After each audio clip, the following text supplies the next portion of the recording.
Good afternoon, everyone. Thank you for joining us today for Albany Alumni Association's Career Networking Series.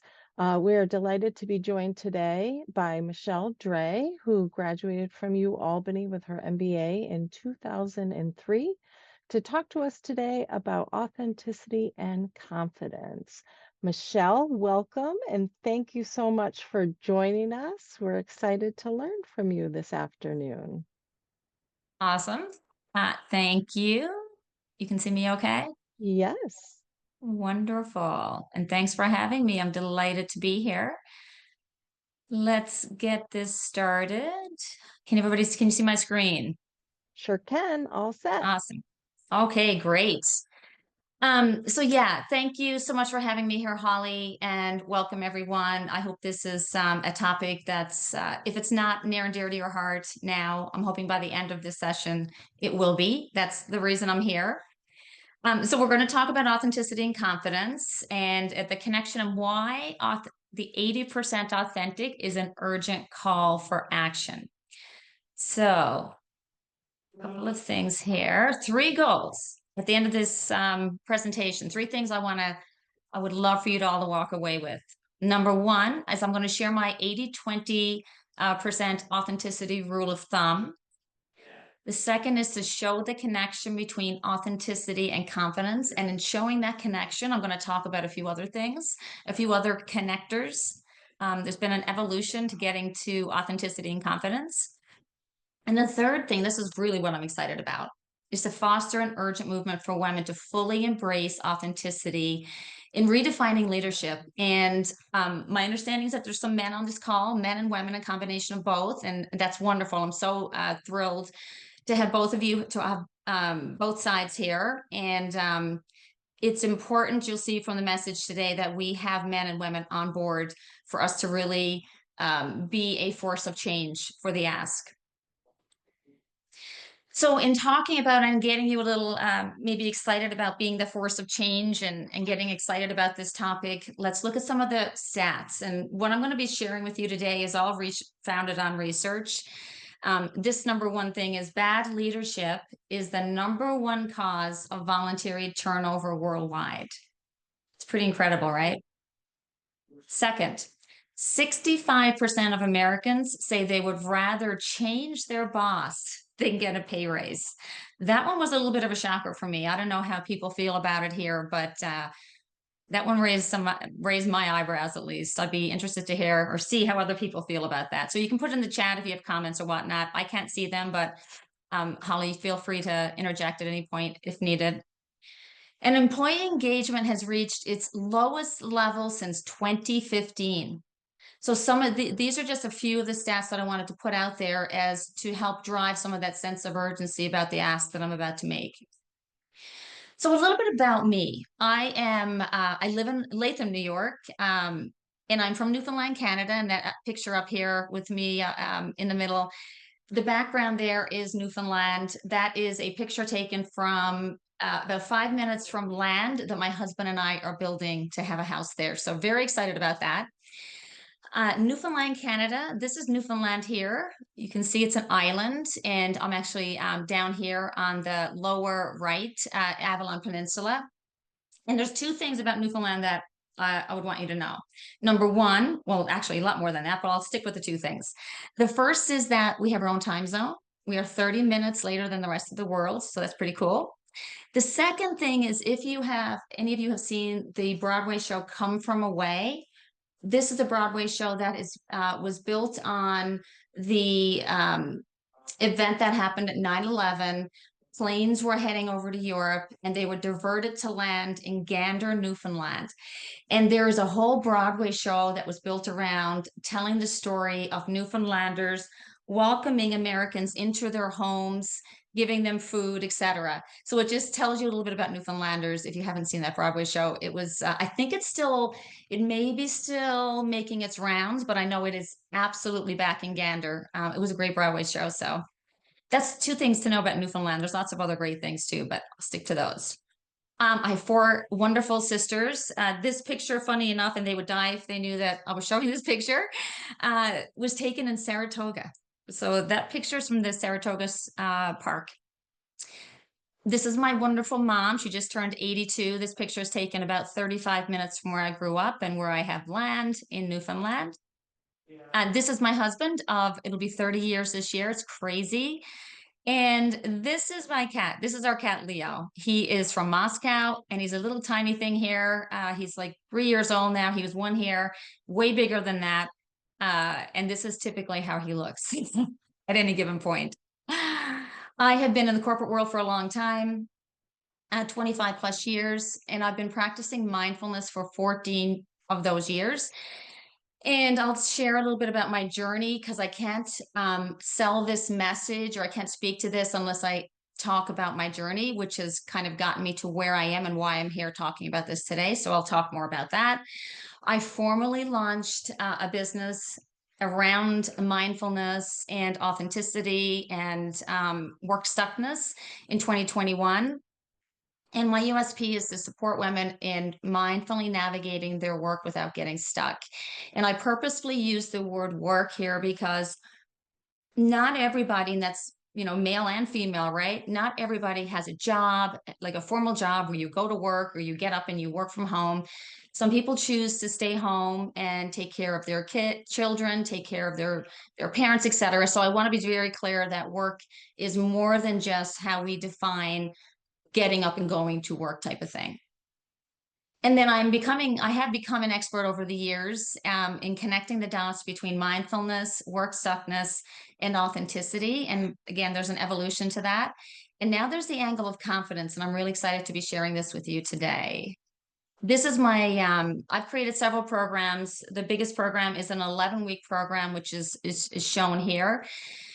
And I also have one-day programs, and I'm kind of shortening them even more so because not everybody can commit to a full day and not everybody can commit to an 11-week, and maybe we can do 3 hours instead. So a little bit about me and my story, my journey so far. So the research that I have been doing, and again, this has been about 14 years. It started as a passion because I was stuck in my job and I didn't know I was stuck, but it started as a passion, started really with self-discovery work for myself. And then it led to really it being something more of a doing it on the side type of thing. And then it led to an actual business. So there's been evolution there. So the research, and I shared this a little bit earlier, there's been about 120 women that have gone through some form of my program, whether it's the 11-week program, a full day program. I have been collecting data, and this is a relatively new thing, via a stuck-ness assessment that I've created, and I will share the link to that stuck-ness assessment towards the end of this presentation, and I would welcome everyone taking it. I am collecting data for women at this point, but I'm always interested in collecting data as well for men, and I'll be using this data to write a book. So I'm in the very early stages of writing a book, and the more data I can get, the better. And of course, there's a ton of secondary research that's gone hand in hand with my work to date. So that's a little bit about the research. So let's get into some of the key findings from my research to date. And I promise this is all going to tie back to authenticity and confidence, but we're getting there. So we're linking this. Number one, the first thing that I found as I started to do this work is that mindfulness practice reduces work stuckness. And what does that mean? So let's talk a little bit about mindfulness. Mindfulness is very simply pausing and paying attention and being present. And being present is this, right? Pausing, paying attention, and being with what is right now. What does that mean? In this moment, as an example, there may be a lot of thoughts going through your head. You're thinking about this, and you're thinking about what you're going to have for lunch, and you're thinking about what you're going to have to do after this presentation. Bring yourself to this presentation. That's what I mean by being present. We've got all these things going on. It's not that we're ignoring our thoughts, but it's almost like we're saying, okay, I know my thoughts are going here, but I'm paying attention here very mindfully, very purposefully in this presentation right now. It can also be noticing how you're feeling as we go through this presentation. So again, dropping into presence means, okay, I'm noticing my thoughts. These are the thoughts I'm having. I'm also feeling this way. The emotion of skepticism is coming up. The emotion of excitement is coming up. The emotion of curiosity is coming up. So you're noticing these things. You're getting to know yourself, right? You're starting to see this is what curiosity kind of feels like. I notice that I'm being curious here. I notice that I'm being skeptical. And you're just noticing those things. You're not getting caught up in them. It's not taking you away. You're just noticing them. Because the practice of mindfulness is very much about stepping away from being judgmental. And that's a hard thing for us as human beings. From an evolutionary perspective, we've been trained to be judgmental. But the practice of mindfulness asks us to step back, pay attention, and notice in a non judgment manner. And the great way, I'll just give you a big tip right here, is one of the best ways to step away from non judgment is to be curious. We look at things with curiosity. So if you're noticing at this moment judgment coming up with like, yeah, this is mindfulness, this isn't going to work. How is that reducing work stuckness? I'm going to say to you, be curious about it. Oh, maybe that is something that will be something I can try. I'm going to keep paying attention, type of thing. So that's very quickly what mindfulness is. Mm. And if you're interested in researching more, John Kabat-Zinn, who is the creator of mindfulness-based stress reduction, and it was one of the founders of bringing mindfulness to the West, is a great person to start with. A lot of what I'm talking about here when I'm defining mindfulness is through his words. And by the way, I started the practice of mindfulness because I was stressed at work. So that's a little bit about me and why I got on this, on the whole thing around mindfulness. When I first started to practice, when I first started on this self-discovery journey, I didn't come in and say, I'm going to practice mindfulness. I said, I'm going to stay. Really, the question that was out there for me was, why am I different than the person next to me? Why do I react in this way and that person react in that way? And then the bigger question is kind of a bigger philosophical question, but it was something that I wanted to work toward getting an answer for myself is, who am I? Like, who am I really right now? So that's a little bit about me and how I got on the journey of mindfulness. And it's through many practices, many things that I have built in my 11-week program and 1-day program, that all of these pieces of things that I was practicing, one of them being meditation, which is falls under the umbrella of mindfulness, made me realize that there's way more to mindfulness than just meditation. There's way more to mindfulness than 2 to 3 things. It's pretty much anything that requires us or that asks us to pause, pay attention, notice, be present, get to know your body, get to know your thoughts, type of thing. Okay, that's mindfulness. Work stuckness. So I'm going to be very technical here and say that that's the ickiness that we feel. It's typically not something that we're talking about a whole lot, which is one of the reasons I'm here, because I think we want to be talking about the fact, yeah, I'm feeling a bit stuck, but I don't really know what that feels like. What does it mean to feel stuck? Well, I'm feeling like this off. It doesn't feel right. And that's really what it is. Like stuckness is work stuckness is an ickiness. We can't put our finger on it, but we know that we're not happy. We know that there's something that's not right. There's something that's keeping us feeling like we're not moving forward, but we don't know what it is. So that's why I'll quickly say, that's how I define work stuckness as ickiness, but I have come up with forces that drive stuckness. So these are the dimensions that are, by the way, tested, that are assessed in the assessment that you will take at the end of this session. These 11 I call them forces that drive stuckness, are indicators that they're either signs or symptoms that you're either stuck, and these are some of the signs that you're stuck, or they're symptoms that you're stuck, or you're moving towards stuckness, and these dimensions, these are starting to come up for you. I'm not going to talk through these here because I'm going to talk through them in a later slide when I'm speaking to confidence, okay? But just note that these are the dimensions that are indicative of us either moving towards being stuck or feeling stuck now. So as we practice mindfulness, as we pay attention, as we pause, as we get to know our bodies, as we get to know how we think, we become less stuck. Again, stuck being the ickiness that we feel. Now, the ickiness I have laid out into 5 signs or symptoms of stuckness. And I will quickly go through these.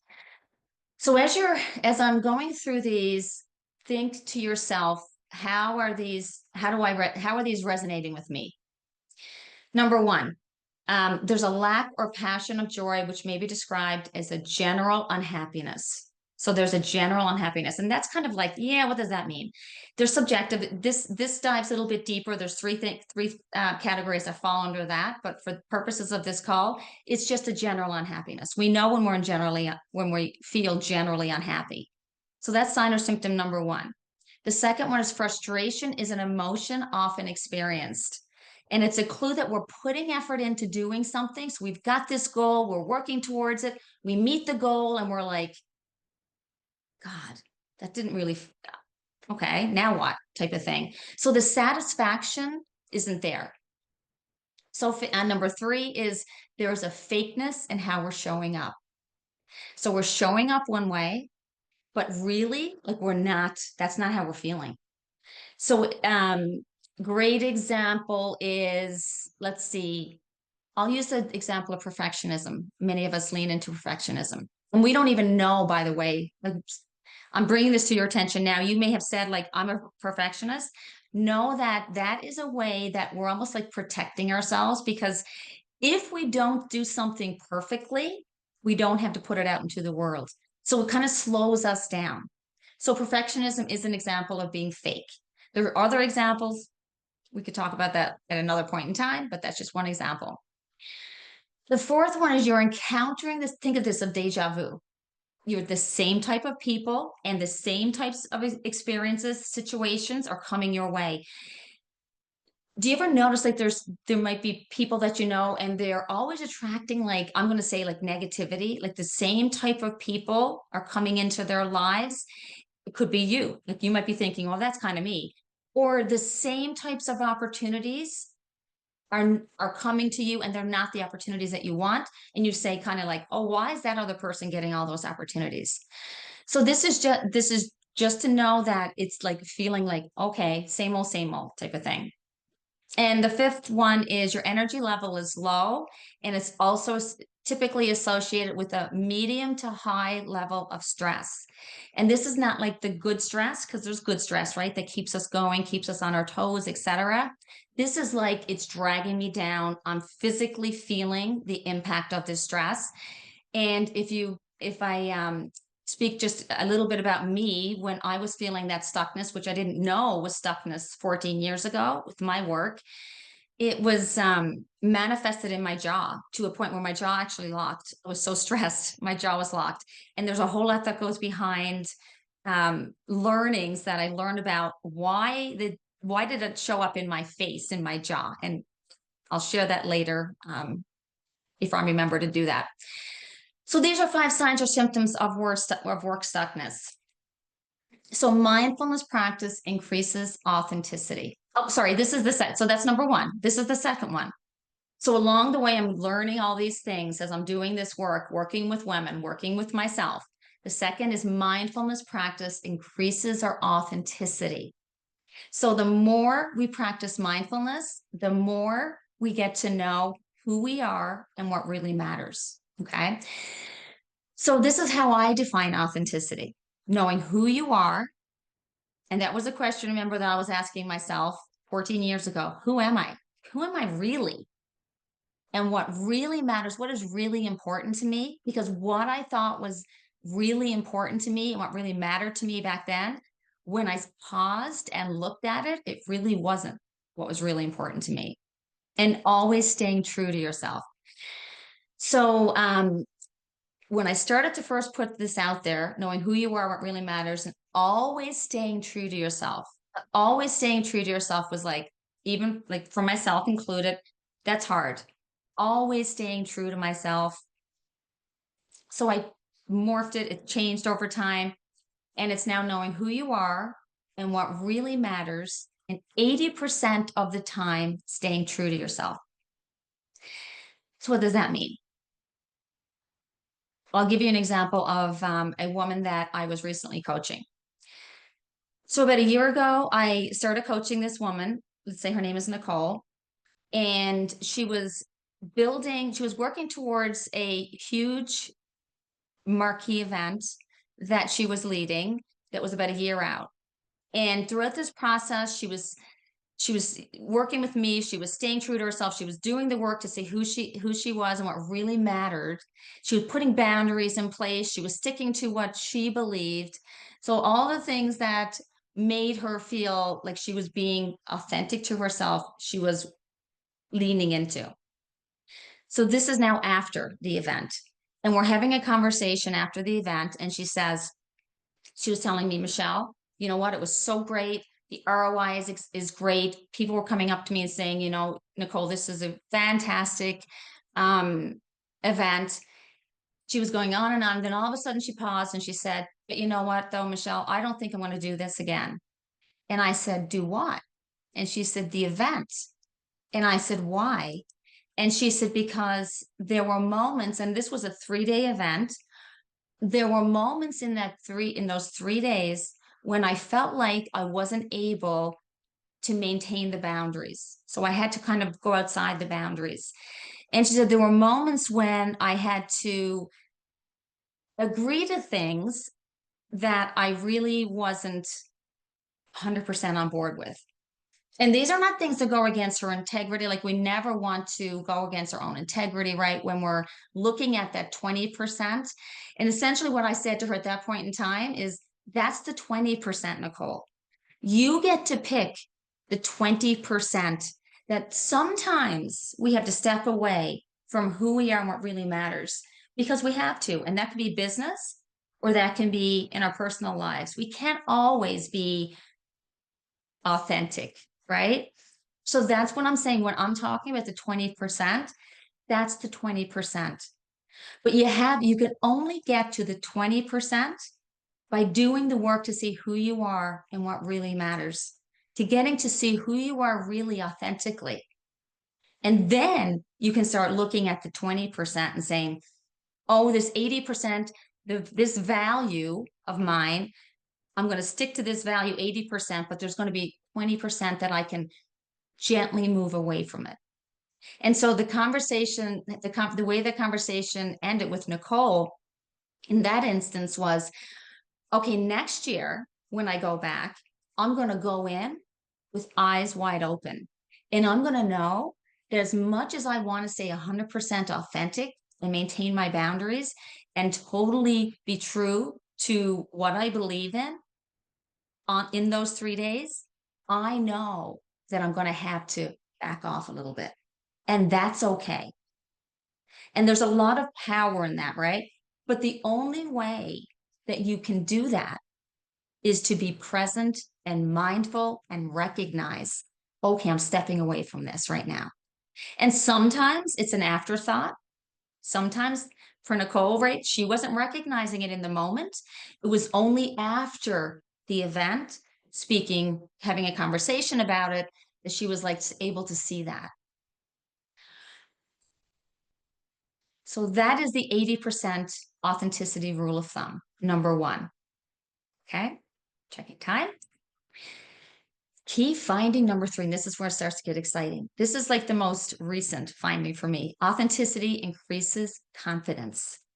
So as we do the work to see who we are and what really matters, we become more confident. And why is that? Let's look at the definition of authenticity. This is not my definition. This comes from the Confidence Code, a great book.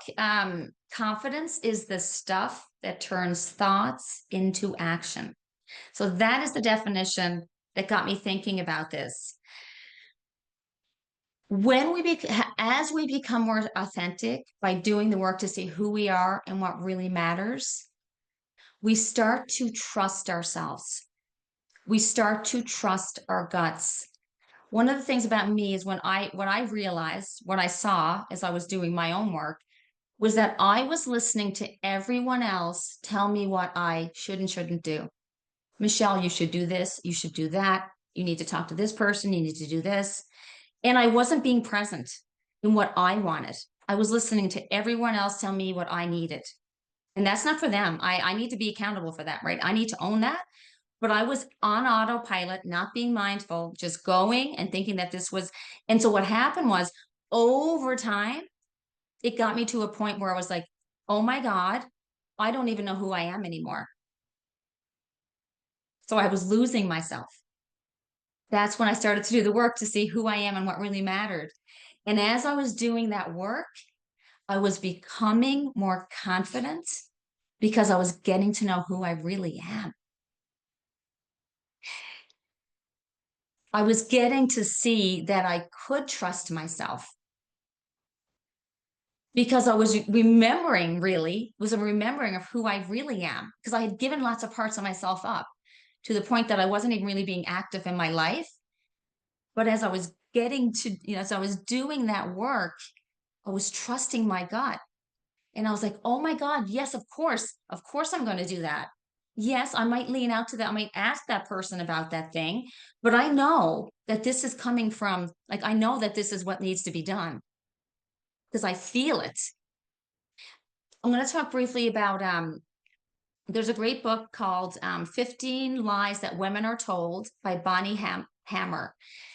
And one of the lies that she talks about in this book is trust your gut. This is for women, by the way. It can be for men too, but this book is written for women. Trust your gut is the lie. She says, don't believe that. Trust your gut. And when I read that, I was like, I don't know about that. Then she says, instead, she reframes it and she says, instead of trusting your gut, check in with your gut. And I was like, okay, I can kind of buy that. But when I sat back and spent some time on that, what I realized, what I believe, is that when Bonnie was writing this, she was not writing it from the perspective of someone who does the work to say who they are and what really matters. When she was speaking to this, it's my assumption is that she was not doing that, because I would argue that it's the flip. I would argue that you absolutely need to trust your gut, but you can check in with someone. Don't give the power away to others. You want to be the one to make the final decision, and you want to trust that it's coming from the right place. So you check in with others. Don't check in with yourself. Check in with others. So let's look at these from a confidence perspective. And I said I would speak to a couple of these dimensions. Again, these are tested, these are assessed when you take the stuckness assessment. So confidence and how it plays into authenticity and work stuckness. Disconnection is a is a is an indicator that you are moving towards stuckness or you are stuck. So disconnection is losing the sense of connection within yourself. It can be feeling disconnected with others, but you can't connect with others if you're not connected with yourself. It's really hard to do that anyway. So this is like a loss of a connection to yourself, which, take me for an example. I was like, who am I? I don't know who, I'm not even sure what I'm standing for anymore. That is disconnection. It's not trusting. It's not trusting yourself. It's about being on autopilot. I am just going and doing. That's all I'm doing. Check, check, check, check. Yep, I'm doing that. Moving on. That's autopilot. Fear. Fear is a huge dimension here. Fear is driving all of this in many ways. Fear of putting ourselves out there to try something new. Fear of being rejected. Fear of what other people are going to think. Fear of success. What if I'm successful? Oh my God, then what? Fixed mindset. Again, these are indicators that we're stuck or we're heading towards stuckness. The fixed mindset is you see yourself as this person right now in this moment. This is who I am, and this is who I am. I'm in this box, and there's nothing beyond it. Like, this is who I am. And if somebody, think of this, right? Somebody says to you, Kate, try doing A, B, and C, and you're like, no, no, no, I can't do that because I've never done that before. That's a fixed mindset. And I'll talk about a growth mindset. Next, lacking accountability. When we are in that state of being stuck or heading towards stuckness, all of these, by the way, these are all of these dimensions can be felt at different, some of them can be higher proportionate than others at different, like they fluctuate, right? So you might feel very connected, but yet you're lacking accountability. So back to lacking accountability. We don't want to own our choices. I mean, and when I say that, we don't even recognize we're not owning our choices because we're on autopilot. We don't want to own them.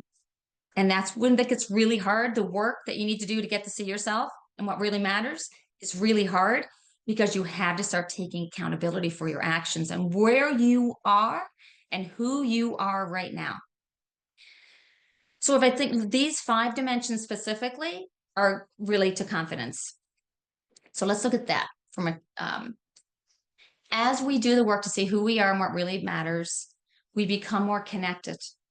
We get to see who we are. So we start to trust who we are because before I really didn't know because I'm on autopilot, right? I'm just go, go, go. But when I pause and I start to see the work and I see, oh, yeah, I did believe that thing about myself.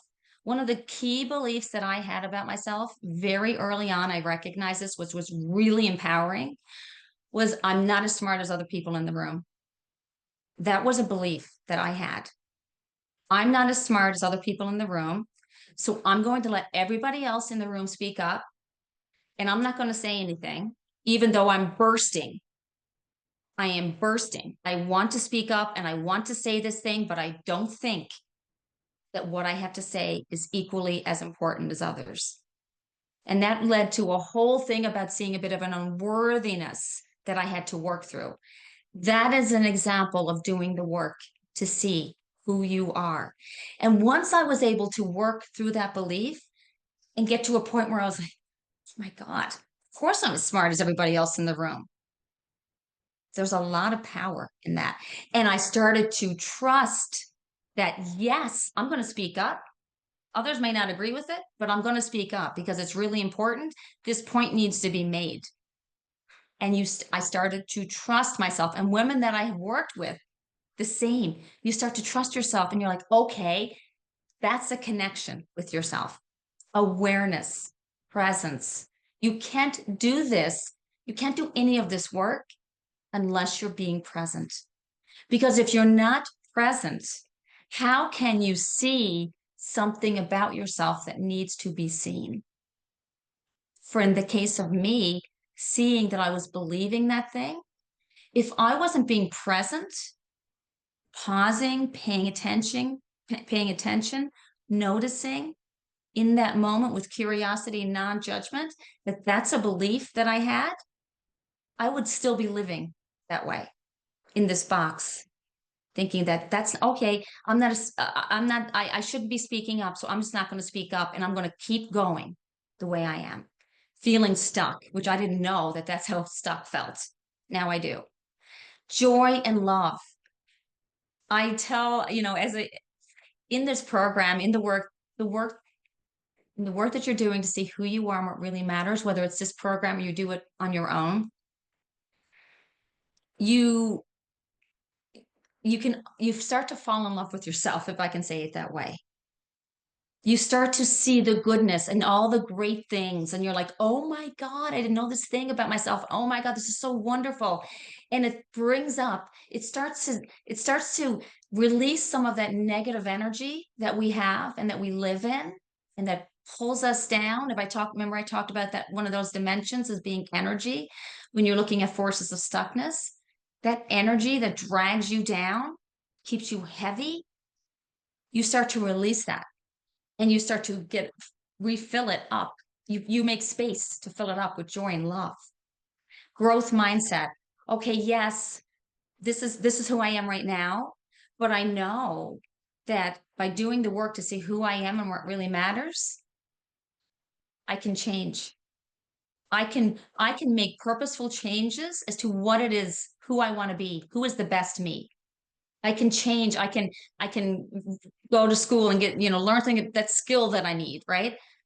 It's about thinking what is possible. It's about more looking at like what is possible for me, the art of the possible. And accountability. We have to be accountable. As you do this work and become more confident in who you are, you start to be okay with accepting that this is why I'm here right now. The reason that I am stuck is because I was not seeing A, B, and C, but now that I see that and I'm working on it, I own it. There may be other people in my life that have influenced where I am, but I need to own my role because something I talk about all the time in the program is you can't change what you don't see and accept. You just can't change it. So the number three thing is showing the connection between authenticity and confidence. As you become more confident, as you get to know who you are and what really matters, you become more confident. Really important. And that's going to lead into the next piece. Before we get into diving in a little bit further on confidence, this is the connection across the platform, right? We become more mindful, our stuckness goes down because of all those dimensions we just talked about. As we practice more mindfulness, we become more authentic because we're getting to see who we are and what really matters. And as we get to see who we are and what really matters, we trust ourselves and confidence increases. And why is this important? Because let's look back at the stats. Bad leadership is the number one cause of voluntary turnover worldwide. 65% of Americans say they would rather change their boss than get a pay raise. That still blows my mind. Employee engagement has reached its lowest level since 2015. So what's the reason behind this? A couple of new stats. Women in higher ranking roles on average, C-suite type roles, higher level roles, about 15%. Men, you can see the stats here. Let's just 85% average, 87%. So men are in higher ranking roles more than women. We all know this. But what's the connection? The system's broken, right? We need to do something to change. This is why I'm asking us all to be a force of change here, men and women. This is how it ties into confidence. Men naturally show up with higher levels of confidence. That is a fact. There's tons of research behind it. So why is that important? Because men show up as more confident. They naturally show up as more confident. And that's because of a lot of different things, right? It's how boys and girls are treated as what we're taught, et cetera. There's a whole bunch of stuff behind that we don't have time to go into today. But because men are showing up as more confident, they're being viewed as more competent. That's really important. And the result is that the managers, the people who are making decisions about promoting and moving people up in the ladder are promoting men more quickly. And that's about the broken rung. We'll talk about the broken rung here shortly. Men overestimate their abilities, women underestimate. That is that's fact. Men move on, women ruminate. This is one of the things that really annoyed me about myself and my husband. We'd be having a conversation, we'd have a disagreement. I would ruminate on it. But why and when, right? I wouldn't let it go. My husband, he's moved on. We're done, right? And this is not to discredit women. I'm not doing that. I am showing what's factual. I'm only bringing up what's factual. It can be really important sometimes for women, to ruminate and say, pause. We need to spend more time on this, right? But we don't want to push it too much. There's some research out there to show that men tend to take risks more quickly than women.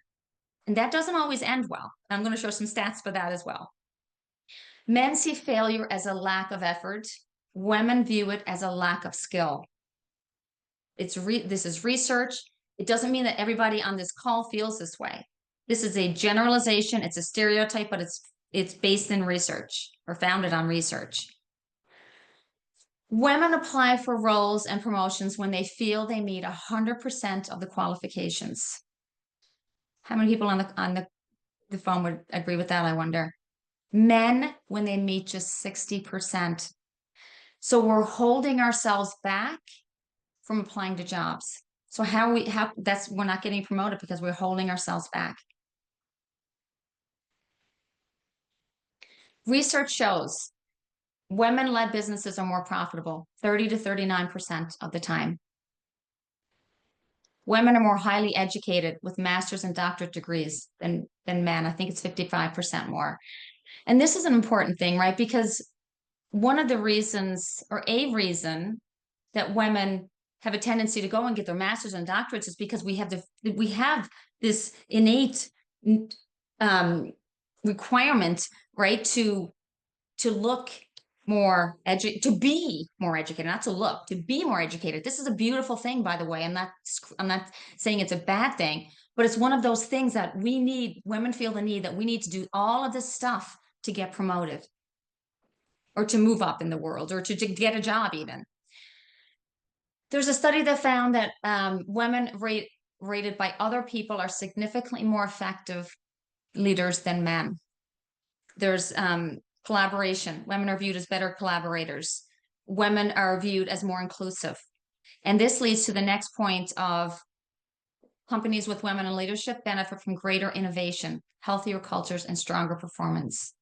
Greater innovation.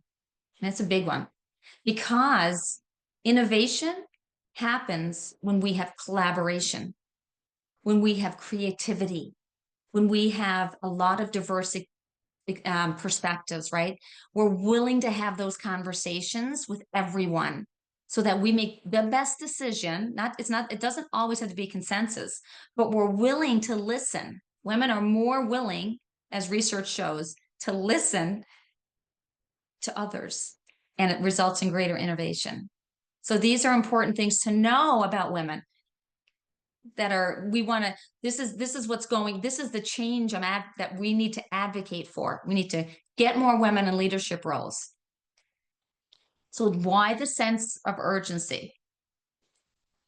Because authenticity is a competitive differentiator. There's a lot of confusion out there, I think, on what authenticity is. A lot of people are being told it's not okay to be authentic. Don't show up authentically. People are asking themselves, well, how authentic can I be? Should I be authentic at work? The answer is that if you do the work to see who you are and what really matters, authenticity can be a competitive differentiator. And why is that? Because it increases our confidence, as we talked about. There's a correlation. That correlation of confidence to competence is really important. It is holding women back from getting pushed up. And there are probably women on this call thinking to themselves, well, if I show up as confident, too confident, people are going to say or think things about me, right? Oh, she's such and such, and God knows we all know, right? The B word that many women can be called, right? If we show up too confident.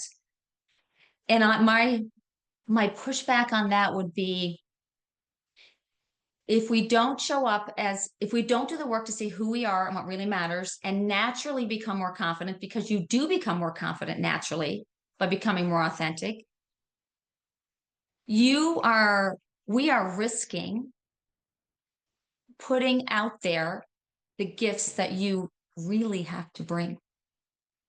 So when there are moments of doubt for you to show up as more confident, remember that when you're not showing up confident and when you're not putting yourself out there and when you're not saying that thing that you really want to say, or when you're not acting on something that you really want to act on, you are holding back.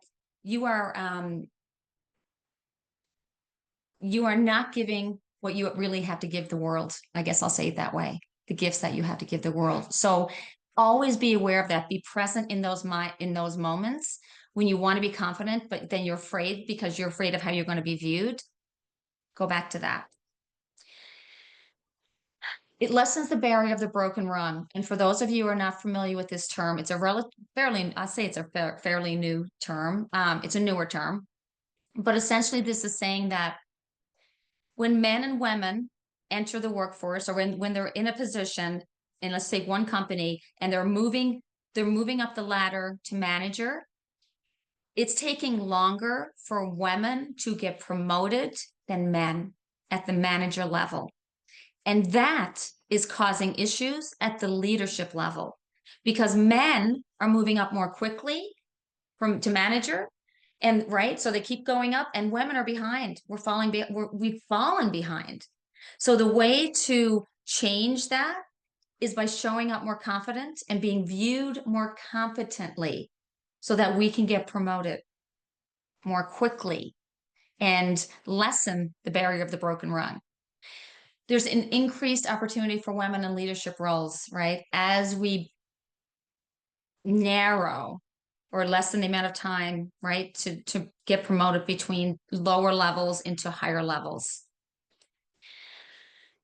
This is a road to changing. This is a big one. This is a road to changing and influencing how leadership is defined. I know that that's like a big, it can feel like we'll never get there type of thing, but I believe we can get there. I believe the way we get there is through individuals and people like us on the call. And if we don't start as individuals to make this change and kind of like force it up, it's going to be harder to make the changes from a leadership perspective. So this is the number 3 main thing I wanted to get through today. The point I wanted to get through today, which is to foster the urgent movement for women to fully embrace authenticity and help redefine leadership. And I'm not speaking about this only from the perspective of leading others. Yes, we might want to be in the C-suite. Maybe we want to be a manager. Maybe we don't. Leadership is leadership. You can be in an informal role and be a leader. You can be viewed as a leader, right? And it's also the perspective of leading yourself. This is another thing I say in my program is lead yourself first, then lead others. You got to first learn how to lead yourself. Then and only then can you lead others. So the key takeaways from today, these are call to actions from individuals and for you as a leader. If there are leaders on this call, it's a call to action for men and women, for everybody. Embrace and do the work to see who you are and what really matters. 80% of the time is enough. And that's really important for men and women because we all need to see our biases. And when we do the work to see who we are and what really matters, not only do we see biases that we hold about ourselves, but we start to see those biases that we see towards others. Which means that the more that we do this work, the more inclusive we're going to be, right? The more we're going to be willing to listen to others and to hear their perspectives because we get it, because we've done the work to see it for ourselves. 80% of the time is enough. And when the 80% of the time, that's on average, right? So some days you might be 50% authentic. Other days you might be 100%. So just know that this is an average over time and it's a guideline. Discover your 20%. But you can only get to your 20% by working towards the 80%. The 20% is really fun. When you get to play around with it and you're like, oh, you know what? There's this in this moment, I'm going to just not, I'm not going to so much lean into my authenticity. It's not about being disingenuous. It's not about going against your integrity. It's not about putting someone else in a position that is hurtful. Those are the things those need to always be at the forefront. I'm talking about the things that this boundary that I have. Okay, maybe I'll just kind of soften that for this moment because I need to. In order for me to move forward in this business decision, I need to let that boundary down. That's okay. But you get to discover that and play around with it, the 20%. Be the role model for other women.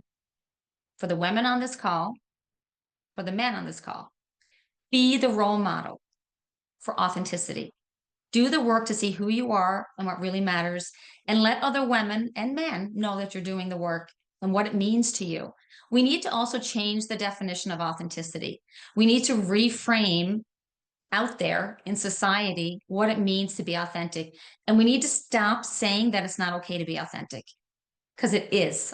Hopefully, hopefully you're agreeing with me at this point in time. Encourage other women to lean into their authenticity. I think I've said that. Complete the stuckness assessment, please. There's a newsletter that I have. I will send that out, and Holly, we can work on. I can give you the link to my website, desiredunstuckself.com. Follow me on LinkedIn, please. This is really important because I am writing a book, and there's lots of things you learn when you write a book. For those of you, anybody on this call that's written a book, one is data is really important, which I know. The second is you got to have a platform. In order to get an agent and for someone to publish your book, you have to have a social media platform. So I need to get as many people following me as possible, not only for that reason, because the message that I'm continuing to evolve this message is changing, right? So it's important to follow me. Please follow me. If you bring up your phone, right, you all know this, right? This will give you, click on this, it'll give you the link to my stuckness assessment. There are 28 statements, all which tie back in some way, shape, or form to those dimensions mentioned earlier, leading to stuckness. There are 3 other dimensions that are also being correlated here: work stuckness, job satisfaction, and life satisfaction. So those are all the dimensions that are being assessed, not tested, in this assessment. And I will send you, each of you, anybody that completes this, your custom level of stuckness and a few tips for getting and staying unstuck. So I'm going to lead this up. And Holly, 12:52, 8 Yes, minutes spare. you did wonderfully. Thank you so much. These were incredible tips for everyone, and we appreciate you presenting this for everyone, and also for allowing people to take this assessment and then sending them some tips. That's wonderful follow-up. So I appreciate you doing that for us. And I think for me, one of the key takeaways was just the fact that you gave me permission to be authentic in my workplace, and also to know that we don't have to strive for perfection. And so I think that 80-20% rule is really helpful for those of us who try to hold ourselves to some high standards.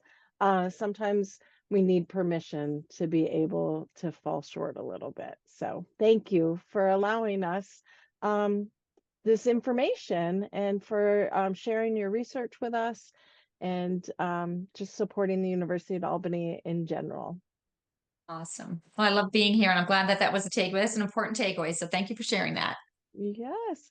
Well, thank you, Michelle. And we have recorded this, and we'll post it on the Alumni Association website. And thank you for everybody who joined us today. Appreciate you Awesome. being here. Thank you. Goodbye. Bye.